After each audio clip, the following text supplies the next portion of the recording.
Decimal is a fractional with a denominator of 10, 100, 1000, and so on. And it also needs a decimal point to separate the integral and fractional parts of a number. Okay, so next, we're going to proceed to the multiplication of decimals. Okay, and this is the example number 1. Multiply 0.04 by 1.2.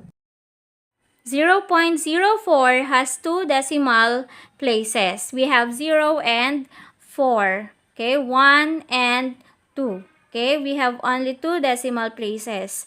While 1.2 has one decimal place. Okay, the decimal place is 2. It is only 1. Okay, and then the expected answer must have 3 decimal places.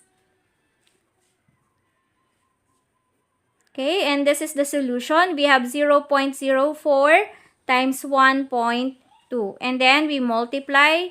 2 times 4 is 8. Okay, then 2 times 0 is 0. 2 times 0 is equal to 0. And then the next one, we have 1 times 4 equals 4. 1 times 0 equals 0. Next, 1 times 0 is 0. Next, we add, we bring down 8.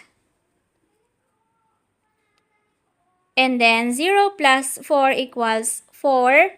0 plus 0 is 0. Then now we have 0. Okay, since we have 3 decimal places for the answer, then we're going to count 3. Okay, so now we have 2 decimal places for 0.04 and 1 decimal place for 1.2. So we have 3. 1, 2, and 3. And now this is our decimal point.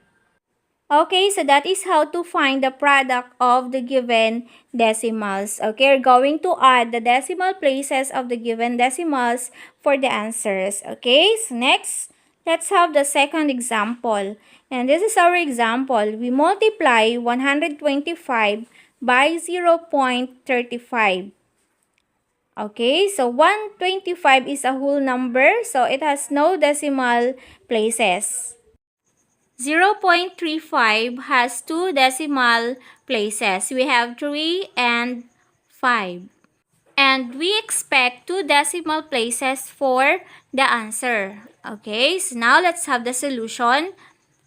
We're going to multiply 125 times 0.35. Okay, 5 times 5 is 25. Okay, we write 5 and then carry 2. The next 5 times 2 equals 10 plus 2 equals 12.